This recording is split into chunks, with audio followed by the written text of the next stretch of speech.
आइए जानते हैं गियर बॉक्स के अंदर गियर्स कैसे चेंज होते हैं। ये है उस पर एक फुल डिटेल वीडियो। आइए सबसे पहले जानते हैं गियर्स का कॉन्सेप्ट कहां से आया। तो गियर्स का कॉन्सेप्ट आया लीवर से। उससे पहले ये जान लो कि लीवर्स के बारे में आर्किमिडीज ने क्या कहा था। आर्किमिडीज ने कहा था पर्याप्त लंबाई का लीवर और खड़े होने की जगह दे दो और उसके बाद मैं दुनिया को हिला दूंगा। भाई साहब, जब कोई महान व्यक्ति कुछ बोलता है तो ध्यान से सुनना चाहिए, क्योंकि इसके बाद दुनिया हिली भी और चली भी और ऐसी रफ्तार पकड़ी जो आज तक जारी है। ठीक है, पर ये लीवर चीज क्या है? लीवर एक मशीन है जो कम से कम फोर्स में ज्यादा काम करती है। रुको अच्छे समझाऊंगा। ये होते हैं तीन तरह के, क्लास 1, क्लास 2 और क्लास 3। और तीन चीजें ही इनके अंदर इंपॉर्टेंट है। वो है भार यानी लोड, एफर्ट यानी बल और फलक्रम जिसे हिंदी में आलंब कहते हैं। अरे वाह भैया, जिसकी बात हो रही है उसका हिंदी मीनिंग तो बताया नहीं, वो कौन बताएगा? अरे चिंता ना करो, बताऊंगा भी, दिखाऊंगा भी और समझाऊंगा भी। लीवर को बोलते हैं उत्तोलक। अब देखते हैं लीवर के कुछ उदाहरण और जानते हैं क्यों है ये इतना खास। ये कैन ओपनर एक लीवर है, ये झूला भी एक लीवर है, आपकी कार का जैक भी एक लीवर है। अब देख लो इसकी ताकत, एक रुकी हुई ट्रेन को भी ये चला सकता है। आइए अब जानते हैं लीवर से गियर्स कैसे बने। एक व्हील पर लीवर को फिट करने से ऊपर नीचे होने वाला जुगाड़ तो मिल गया, पर हमें चाहिए था लगातार मिलने वाला मोशन, और उसके लिए इंजीनियर्स ने लगाए बहुत सारे लीवर्स और ऐसे बना दुनिया का पहला गियर। और अब पकड़ ली थी प्रकृति ने रफ्तार। जैसे ही इंजीनियर्स ने पहला गियर बनाया तो तुरंत ही उन्हें एक आइडिया आया, क्यों ना एक छोटे गियर से बड़े गियर को चलाकर देखें। और ऐसा करते ही हुआ चमत्कार। छोटा गियर ज्यादा चक्कर लगाकर कर रहा था बड़े गियर के चक्कर कम। फिर क्या था, उन्होंने गियर्स के दांतों को सही आकार में घिसा और फ्रिक्शन यानी घर्षण को भी कम कर दिया। फिर बनाए इन्होंने बहुत तरह के गियर्स, पर एक समस्या थी, कोई भी गियर ऐसा नहीं था जो 90 डिग्री पर पावर को ट्रांसमिट कर सके। फिर आई केट ग्लिसन। नाम याद रखिएगा, दुनिया में इतने महान लोग कभी कभार होते हैं। पुरुष प्रधान समाज होते हुए भी इन्होंने बनाए बेवल गियर्स जो कर सकते थे 90 डिग्री पे पावर को ट्रांसमिट। इनके बारे में एक पूरी डिटेल वीडियो चैनल पर पहले से ही मौजूद है। लिंक कहां मिलेगा? पिन कमेंट्स और डिस्क्रिप्शन में। चलो बहुत फुटेज दे दिया लीवर को, अब बदलते हैं गाड़ी के गियर्स को। उल्टे हाथ की शाफ्ट को इंजन चलाएगा जिसे कहेंगे इंजन शाफ्ट,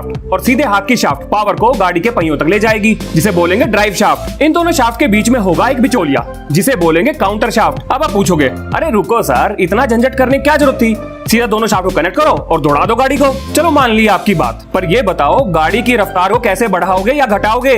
गियर्स तो हैं ही नहीं, तो इसलिए बनाया इस मैकेनिज्म को। अब बढ़े आगे, चलो चलते हैं। ये जो दो गियर्स आप देख रहे हो, ये इंजन की पावर को काउंटर शाफ्ट तक ले जाएंगे और ये हमेशा कांटेक्ट में रहेंगे। अब ये जो ड्राइव शाफ्ट का गियर है, इसे याद रखिएगा, क्योंकि आगे जाके कंफ्यूजन की खिचड़ी यही बनाने वाला है। ये आपके उस दोस्त की तरह है जो काम तो करेगा जरा सा, पर ड्रामा पूरा दिखाएगा। अब बताता हूँ वो कैसे। देखो, ये कभी भी शाफ्ट को नहीं घुमाएगा, बल्कि ये होगा फ्री, जो ऐसे दिखाएगा कि काम तो कर रहा है पर करेगा नहीं। और इसके कांटेक्ट में होगा काउंटर शाफ्ट का ये गियर। देखो, अभी आपको ऐसा लग रहा होगा कि ड्राइव शाफ्ट घूम रही है, पर ऐसा नहीं है। ये इस फ्री गियर के घूमने की परछाई पड़ रही है।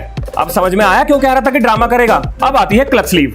ये शाफ्ट पर फ्री नहीं घूम सकती, पर आगे पीछे हो सकती है। इसके बाद इस स्लीव पर लगाया जाता है एक बड़ा गियर, और यही है यहाँ का सबसे मेहनती गियर। इंजन स्टार्ट होने पर न्यूट्रल में गाड़ी के गियर्स ऐसे काम करते हैं। किसी भी वाहन को रेस्ट से मोशन में लाने पर सबसे ज्यादा ऊर्जा की जरूरत पड़ती है, तो इस काम के लिए काउंटर शाफ्ट पे लगा ये छोटा गियर क्लच स्लीव के बड़े गियर को घुमाएगा, जो रेस्ट से मोशन में लाने के लिए जरूरी ताकत तो देगा, पर फर्राटेदार रफ्तार नहीं। इसे आप देख भी सकते हो, इंजन इस समय 90 रेवोल्यूशन पर मिनट से घूम रहा है, पर गाड़ी के पहिए 30 रेवोल्यूशन पर मिनट से घूम रहे हैं। और ऐसा हुआ है एक छोटे गियर की मदद से बड़े गियर को घुमाने की वजह से।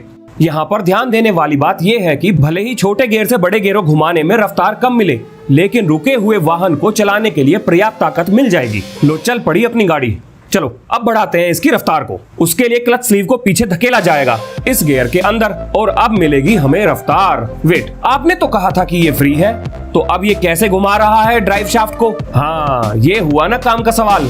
चिंता ना करो, जवाब जरूर मिलेगा। देखो, बात तो सही है कि ये गियर फ्री है, लेकिन क्लच स्लीव के फिट होते ही इस गियर ने घुमाया क्लच स्लीव को, और क्लच स्लीव फ्री नहीं है, तो अब क्लच स्लीव घुमा रही है ड्राइव शाफ्ट को। ये भी देख लो, आखिर बढ़ गई ना रफ्तार। चलो अब भगाते हैं गाड़ी को फुल रफ्तार में। उसके लिए चाहिए हमें टॉप गियर, और उसके लिए हम क्लच स्लीव की मदद से इंजन शाफ्ट को ड्राइव शाफ्ट से करेंगे कनेक्ट डायरेक्टली, और भेज देंगे इंजन की पावर को सीधा गाड़ी के पहियों तक, और लेंगे मजे रफ्तार के। अब हमारा इंजन भी 90 रेवोल्यूशन पर है और गाड़ी के पहिए भी 90 रेवोल्यूशन पर मिनट पर घूम रहे हैं। ठीक है, पर गाड़ी को रिवर्स कैसे करोगे? उसके बारे में कौन बताएगा? लो अभी बता देते हैं। देखो, गाड़ी को रिवर्स करने के लिए हम लगाएंगे शाफ्ट को, जिस पर लगे होंगे दो गियर। इस गियर को याद रखना, यही है वो जो करेगा अब आपको परेशान। ये आपके उस दोस्त की तरह है जो पढ़ते हुए तो कभी नहीं दिखता, लेकिन नंबर सबसे ज्यादा उसी के आते हैं। ये करेगा बिल्कुल चुपचाप काम। अब देखो ध्यान से, वो गियर छुप गया है इस गियर के पीछे और घुमा रहा है इस काउंटर शाफ्ट को, और इस काउंटर शाफ्ट पे लगा हुआ दूसरा गियर घुमा रहा है ड्राइव शाफ्ट के बड़े गियर को, वो भी उल्टी दिशा में, जिसकी वजह से गाड़ी चल रही है रिवर्स में।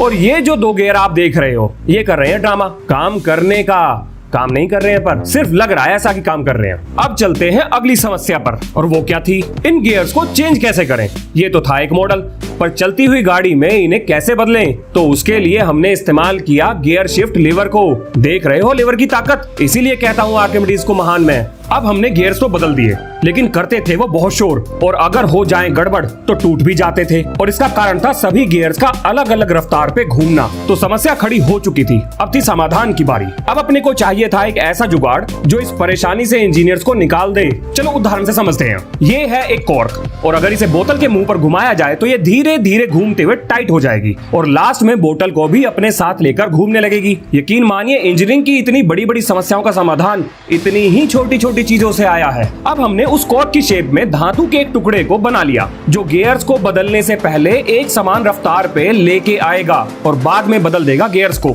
और इसको ऐसे फिट किया गया, बिना एक समान रफ्तार पे आए गियर्स बदल ही नहीं सकते। लो सुलझ गई पहेली। अब आपके लिए कुछ जरूरी सूचना। फुल लेंथ वीडियो के लिए जरूरी है कि उसको आप देखें, तभी तो आएगा बनाने में मजा। तो सबसे जरूरी काम है नोटिफिकेशन बेल को ऑन करना, ताकि आपको मिल सके हर वीडियो की अपडेट। अब दूसरी बात, सिल्वर प्ले बटन आ गया है और मैं पहला Q&A करने जा रहा हूं। तो आप में से जिसको भी मेरे से जो भी सवाल पूछने हैं, चाहे वो पर्सनल हो या प्रोफेशनल हो या यूट्यूब से जुड़े हो, मैं आपके नाम और अगर आपका चैनल है तो उसे भी मेंशन करूंगा। बस सवाल ऐसा हो जिसका जवाब मैं पब्लिकली दे पाऊं। तो पूछिए अपने सवाल भर भर के, जल्दी ही उसकी एक वीडियो आपको चैनल पे मिल जाएगी। इससे रिलेटेड एक कम्युनिटी पोस्ट मैं आज ही डाल दूंगा। एक और बात, देखो सभी क्वेश्चंस को तो मैं कवर नहीं कर पाऊंगा, लेकिन पूरी कोशिश करूंगा कि ज्यादा से ज्यादा क्वेश्चन उस वीडियो में मैं बता पाऊं। एक और बात, इंस्टाग्राम चलाते हो? अगर हाँ तो आ जाओ वहां पर भी। और अब बस हो गया, इतना ही था।